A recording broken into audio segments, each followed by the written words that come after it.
অবশেষে পদত্যাগ করলেন উপদেষ্টা আসিফ মাহমুদ ও মাহফুজ আলম। জমা দিয়েছেন কূটনৈতিক পাসপোর্ট, নির্বাচনে লড়ার ঘোষণা।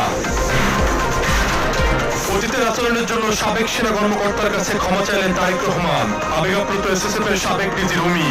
নেট দুনিয়ায় প্রশংসায় ভাসছেন বিএনপির ভারপ্রাপ্ত চেয়ারম্যান। জাতীয় নির্বাচন গণভোটের তফসিল ঘোষণা কাল। ভোট গ্রহণ হতে পারে 12 ফেব্রুয়ারি। সময় বাড়ানো হয়েছে 1 ঘন্টা। প্রথম ধাপে 125 আসনে চূড়ান্ত মনোনয়ন তালিকা প্রকাশ করলেন সিপি।